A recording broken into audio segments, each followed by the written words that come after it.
Hey everybody, my name is Ashley, and today in my kitchen I am working on a few different projects. We just had some lunch with a freezer meal that we made. Those black bean burgers made on my last freezer meal are amazing. They turned out so great. My son in particular is the kid, my oldest is the one who loves them the most of all the kids, but my husband and I really like them too. And it is definitely the kind of recipe that I'm trying to plan for to make sure I always have around. Once they're in the freezer and I have the buns ready to go, getting it put together is just super, super quick. Right now, I get together some things for a friend of mine who is having a baby in about 6 weeks. Got 2 kids already who are, I believe, 5 and 2. One of the traditions that I have every time she has a child is to make a bunch of meals for her. The first time she had a baby, we got together and did them. The second time, I kind of did them separately and brought them. And then we also made some together. And this year, I'm probably going to end up making all of them where I live and then drive to where she lives to drop them off.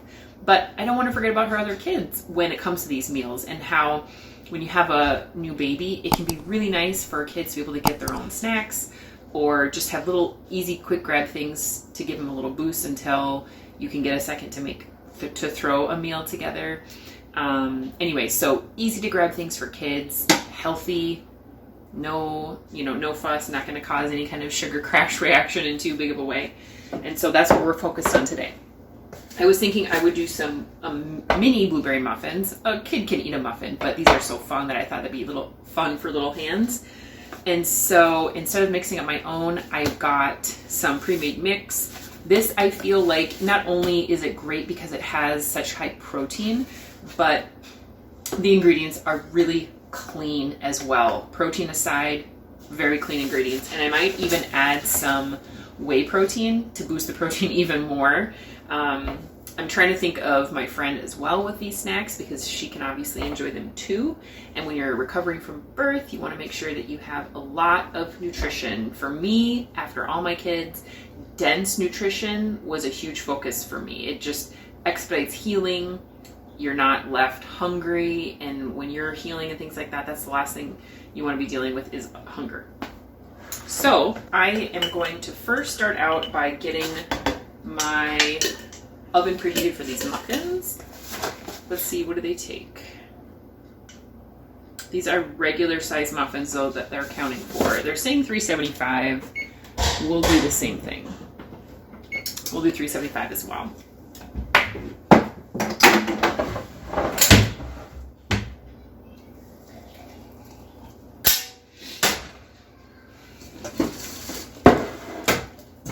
I'm guessing this is going to take at least 2 rounds in the oven with my mini muffin pan. This says it takes, because this says it makes 12 regular size muffins, so you might even need to put more in.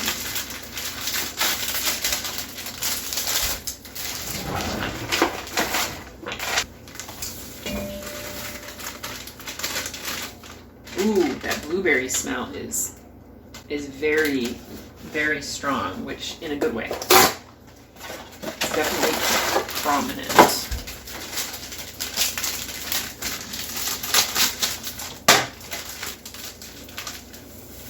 Lots of little tiny blueberry pieces. They're probably freeze dried. Let's see if we can pull one out and see. No, those feel like maybe they're dehydrated. They have a little bit of a squish to them. So this would probably be pretty easy to make our own muffin mix with fruit like that, because I do have a food dehydrator, not a freeze dryer. Okay, then it says for every box, 1/3 cup of oil, 1 cup of milk, 2 eggs. So I'll get 4 eggs, 2 cups of milk. Maybe I'll do like 1/2 cup of oil.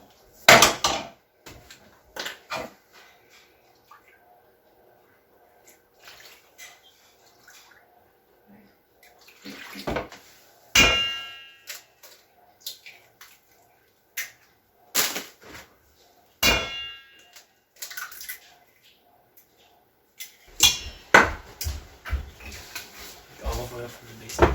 Yeah, do you know where it is? It's on the shelf. It's on the floor in the box. Okay. my little helper. Oh, before I get this mixed in, I'm going to put some whey protein in. Oh boy. Right in the egg mixer. Yaka! That bag was almost empty. Anyway, this is collagen powder, but it's not. I put some whey protein powder in here that I just purchased. And it actually comes from a place in Minnesota, which is the state I live in.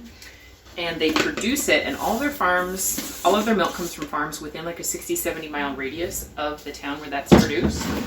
Yet they ship it all over the world. They said China is a really big customer for them, as well as some European countries, and then of course the U.S. as well. I thought that was kind of neat, something I didn't know. They have a big cheese factory in that town, and so this whey is an additional way that they can sort of make money. And also, interesting fact about whey, I started to get into cheese making a little while ago and found that the whey that gets poured, it's got a lot of protein in it. It's something that was discarded when cheese making originally started. It's this liquid that separates from the solids when you're making cheese. And they used to just dump it down the drain, but it became a problem and created all these algae blooms and making it harder for, fish and whatnot to thrive in their environment. And so that became regulated where they couldn't just dump it down their drains anymore, these big cheese factories. And so they started to figure out other ways they could deal with it. And when they realized that it was so rich in protein, cheese factories started to realize that they could actually make more money selling the whey than the actual cheese. So what started out as a cheese factory with the byproduct of whey was more like a whey factory byproduct cheese. It's kind of an interesting story about whey. One thing I love about these Kodiak cakes is, well, first of all, this blueberry lemon just smells so good. I might have to taste one. This brand often allows you to, thanks. Yes. Okay, let's get this oil in.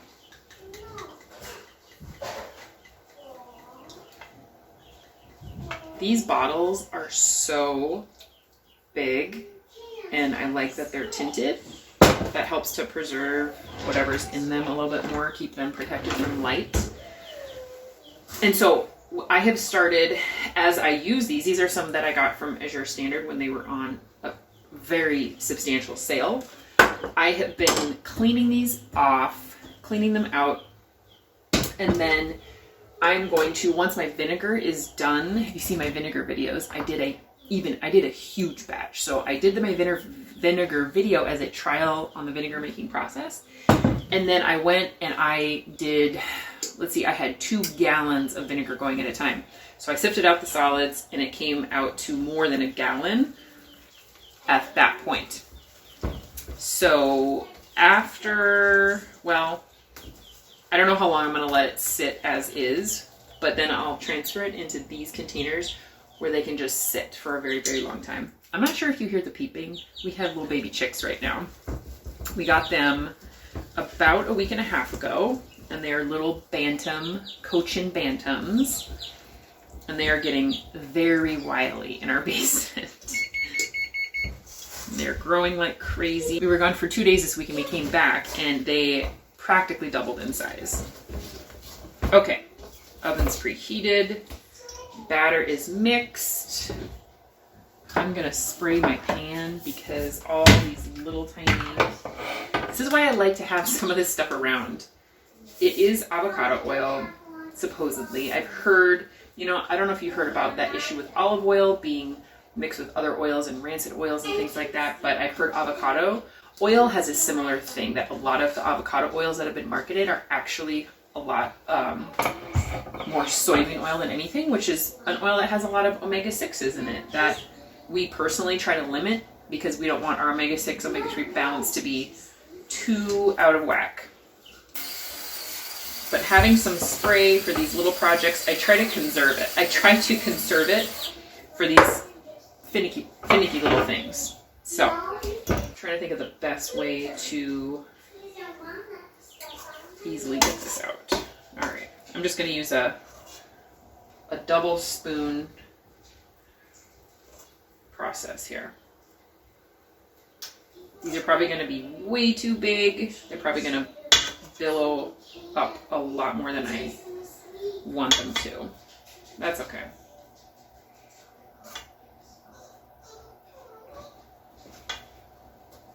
Some of the things I really appreciated after having kids, what food-wise,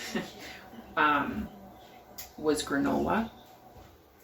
And so I'm going to make a batch of my granola, which I also did a video on. It's one of my first videos, actually, I did. I'm going to use the same recipe. I made it for her after she had her second child, and they loved it. So I want to make sure I make more of that. It's so good, and it's just like a, you could use it like a quick cereal, like you would any cereal, but it's so much more nutrient dense. And so you can eat it with milk. I love it with just plain yogurt. It's so sweet naturally. Well, not naturally. It's so sweetened already by all the things that you add that having some plain yogurt with it is just so tasty. And it's just so quick. It's the easiest thing. Sometimes when you're postpartum, that hunger hits very, very quickly. And you're like, okay, I need food, like, now. And it's perfect for that. Because it can give you that food now, while something else that takes a little longer is the backup. Quiche was also, after my third, I made multiple quiches and had them ready to go, and holy moly, that stuff was so tasty and so satisfying. Okay, that's one round. Probably way too full. We'll see what happens. It's okay that they're big. They're mini anyway. So I'll put these in. So now, while that's in the oven and we're just sitting around, put a few things away. And then oh, I forgot I was making coffee. I love this AeroPress. Well, my husband and I both love this AeroPress coffee maker. It just makes 1 cup at a time. We've never had a coffee machine, but we really like making it one at a time. You put a little bit of water in here first, which is what I did earlier, and it blooms, what's called blooms the coffee, and sort of brings out the flavor. And then you put in your larger quantity of water, and then press it through, and all those grounds are sort of like ready for the rest of the water to be pushed through. It makes such a good cup of coffee. There we go. Little cream. That seemed like a lot of cream. I love to mix mine with a little mini spoon. It's kind of fun. Waiting so long between the bloom and pushing that rest through kind of affected the cup, but it's still good. All right, let me get a fresh bowl here. This might not be big enough, but I don't want to get my big bowl out right now. I'm thinking I'm going to do maybe like 1/2 gallon at a time. I bought these jars to put this in, thinking the kids can just go in. I was going to put like a little scoop in here. But these don't have any kind of, I had to tape it back up. These don't have any kind of airtight seal. And I just thought of a 3-year-old coming, 2-year-old to get some of this, and then that clanking, and I thought that might break. So I'm not sure what I'm going to do about that. I'm still thinking put it in a 1/2 gallon size, but I might use some of my 1/2 gallon, either storage jars or mason jars or something. Okay, so when my friend and I, who I'm making this for, we were pretty early on in our friendship, we lived off of a very specific set of snacks. And one of those snacks was trail mix. And it was just a classic trail mix that had peanuts, raisins, and M&Ms. So I'm gonna make one that's just that. And she has, one of her kids doesn't like raisins. So I thought I'll make another one without raisins. And I was thinking I would put in some peanuts, some sunflower seeds. These are already roasted and salted. These are not. These pumpkin seeds are not. I'm gonna roast some of these. In fact, let's do that now. long as the oven is just working. Let's put some of these in. So I love that toasty flavor of seeds and nuts and things like that.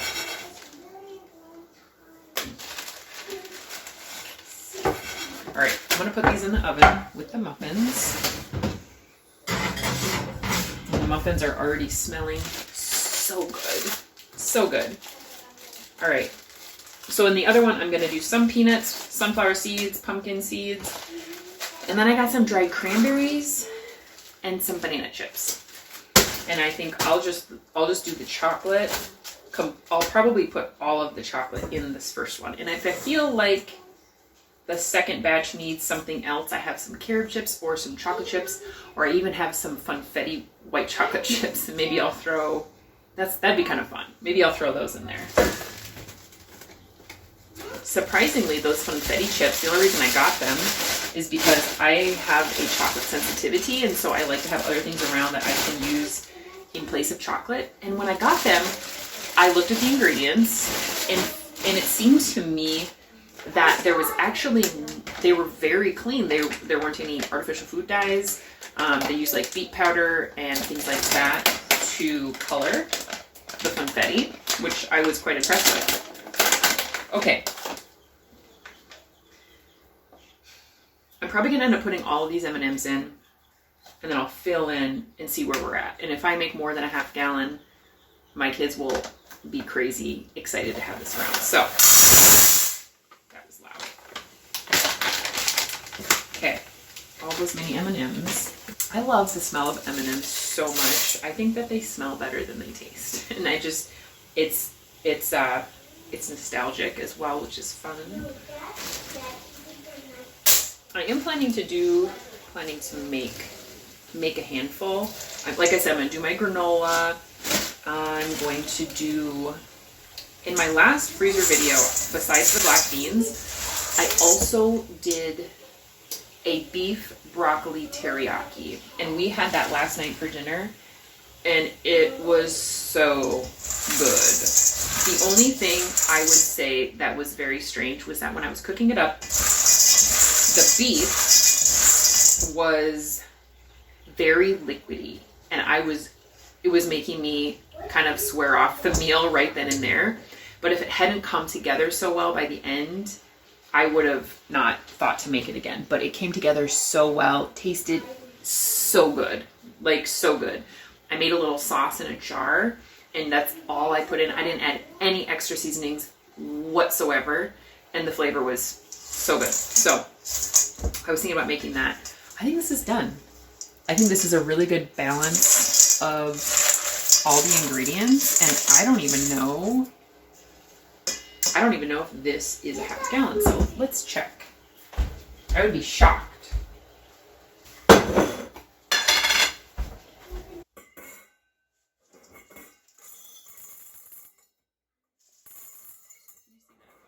so fun. So fun. Yeah, it's not a half gallon.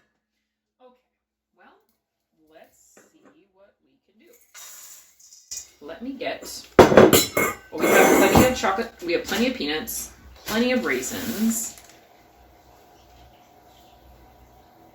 Maybe, I don't think I have any M&Ms, so I'm gonna go find chocolate chips, and I'll get those white chocolate chips while I'm at it. Coming back upstairs from downstairs, I cannot tell you how good these muffins smell. Like, seriously. We'll obviously taste them and make sure that that taste matches the smell. But if it's just based on smell, I'm recommending these big time. I wish I had mini chocolate chips to kind of go with this, but I don't. So I'm gonna use these milk chocolate chips first because these are milk chocolate M&Ms. Yeah, they're so big in there. And then I'll put some semi-sweet ones in as well.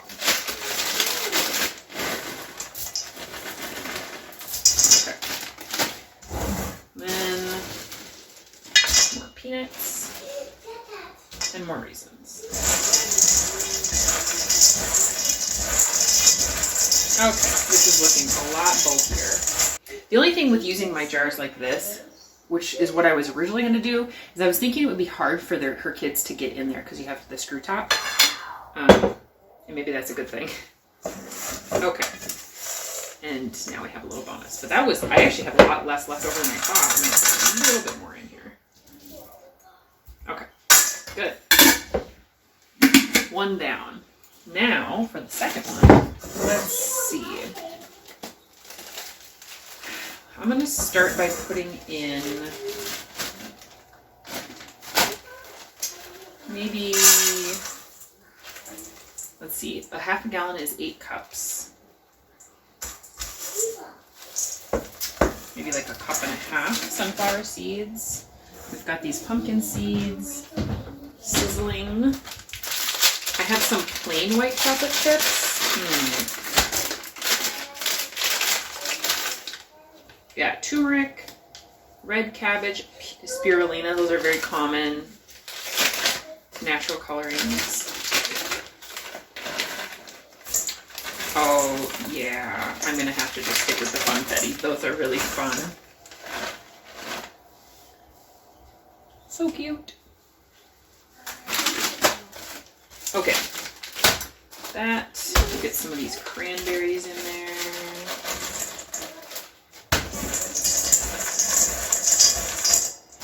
And then for these banana chips, these are big. And I'm wondering if I should chop these up or... Yeah, I think I'm going to use a knife. Cutting them up was working fine, but there's a lot of like little tiny stuff. So and crushing it by hand seems to be working a little bit better. So I'm gonna crush by hand. They're a little bit bigger pieces than they would be if I would have cut them up with a knife, but I think that is just fine. But yeah, if you're gonna have a baby, like I said, or you know someone, even just dropping off some pre-made mixes if you don't want to or have the time, but it's kind of a fun thing that you can be creative with, and it's fun to think about the kids that would be enjoying these and maybe what they would be doing when they're enjoying these, having this new little brother or sister around. Such a fun thing for the whole family, and it's exciting.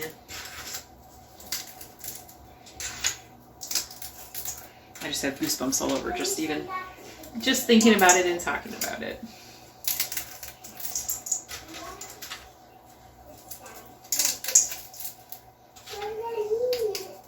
All right, we don't have any peanuts in there yet, so let's go in with the peanuts. But I do want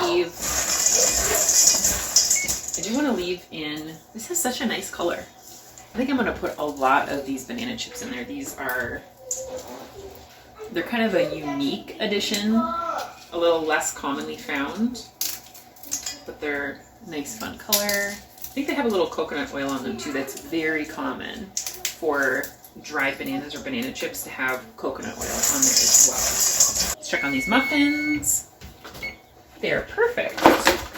They're kind of split and they're very bouncy. They don't kind of stick in when I touch them. So I'm going to let these cool for a minute. Okay. We're going to take a little break on the trail mix because the muffins are cooled down and I want to take them out before they've been sitting in the pan for too long. Another great thing for kids in postpartum, the older kids, is a similar thing like this. You could do it in a mini pan or you could do it in a larger pan, would be egg muffins. Just some veggies, cheese, meat if you want, eggs, and whip it up and bake them. And then they can be really quick and easy. They can be really quick to microwave. And they can have that with some toast or some fruit or something like that. And it can be such a quick, easy, healthy snack or meal that gives them some good lasting energy. That can be really a great idea too. Some of the other freezer meals that I'm going to make, I'm going to try that beef and broccoli for her. I also got some chicken to do some sesame chicken. We tried, if you watched my freezer video, I mentioned that one of the things I was doing with the baked macaroni and cheese was to try to see if it froze well, because I have made that macaroni and cheese recipe many times, but I've never actually froze it and then baked it from that, and it was fantastic. It was perfectly fine. I couldn't even tell the difference. So I'm gonna make them some baked macaroni and cheese, the sesame chicken, they'll have the granola. Oh, when my friend and I were, again, it was when we were younger, and we got this wild idea to see if we could make tortellini from scratch. Keep in mind, this is pre-YouTube, pre-anything where you could sit down and kind of get a tutorial on it. We were looking through relatively ancient cookbooks on how to make it. We had not seen it done. And we literally were cooking, I think, from like 11 a.m. to 6 or 7 p.m. I mean, this took so long. We did the dough, we did the filling. I was thinking I would try to make some homemade tortellini, but then I was thinking I'll make homemade other things and I'll buy the tortellini. But I'm gonna make her a tortellini dish as sort of a nod to our efforts that summer. Okay, so these I'm just gonna put somewhere else where I have more space to cool down. These smell done, checked on them, they look done. So we need to cool these down too. And we'll eating. So they need to cool down for quite a little bit longer. We don't want the white chocolate to melt from those warm seeds. Okay, I just took the second batch of these out of the oven. I could have filled the other ones maybe a little bit more and these wouldn't have been quite so heaped, but approximately one of those boxes makes 24 mini muffins or 12 big muffins. These pumpkin seeds are sufficiently cooled down, and even without the pumpkin seeds in here, this is super good. So, and I almost wish I had many of these funfetti ones because they're kind of intense. So that looks pretty good. We've got lots of sweet things. The cranberries are sweet, the chips are sweet, the banana chips are sweet, and then we've got peanuts, sunflower seeds, pumpkin seeds. Okay, so these are all cooled down. I can go ahead and put these in a bag, get these in our freezer, and they'll just stay frozen until they get them. And then I'll do the same thing with these once they're cooled down. So this will give them, you know, it's not gonna obviously feed them forever, but it'll give them a little snack. The muffins, the trail mixes, and I don't know, who knows, maybe I'll come up with something else that I can give them before we deliver these. I will try to capture some of the freezer meal making, but a lot of them I've actually already done on my videos before. The granola, the beef and broccoli, the macaroni and cheese, all of that I've made on some of my previous meals, so I don't want to just be redundant with that. But those are really great ideas for freezer meals leading up to birth. A lot of other things that I've done, besides some of the things I mentioned in the video, we've also done little dessert treats, so you can get little jars and make individual treats. Those are just kind of fun to be able to just pull out of the freezer or fridge or wherever it may be stored whenever the desire strikes for something sweet like that. We've also done pre-made burritos, lasagnas. I've had other people make lasagnas that you can do, like a white lasagna with veggies. That's really good. A meat lasagna. There's so many different really great recipes for things like that. All-in-one freezer meals are really good ideas because it just takes almost all the work out of it. It's just decide what you want and throw it in the freezer, which is so helpful to new parents, regardless if it's your first child or your 10th child. Those kinds of things are just invaluable, especially because we don't live really close to these friends of ours. So it's a way that we can help out from a distance. But if you liked coming along this video with me, and while I just chatted about postpartum foods and different things that I've done, different ideas that I had when going through this process, please give this video a thumbs up. It's kind of challenging right now because our spring is not cooperating the way I would prefer it to. So all things garden related are kind of on a stall. I have my transplants outside right now getting a little bit of sun, even though it's just 30 degrees. That sunshine is going to heat them up and give them some sun exposure, which is good, but it's pretty challenging right now because I can't get my hands in the soil. So we're trying to keep busy with some other things, but more gardening videos will be coming soon. We're going to be gardening in our backyard, and then we're also going to be doing some gardening at our family farm. So that is a decision that we more recently made because we would like to utilize that space. There's just a lot more space. We're going to be spending a lot more time there this summer, and we might as well be gardening as long as we're doing that. So if you want to make sure that you're catching those other ways that we provide healthy, nutritious food for our family, please subscribe, and we will see you soon. Gives you some flexibility in your recipes. So, God, grief. Go. I'm going to keep some of our interactions in.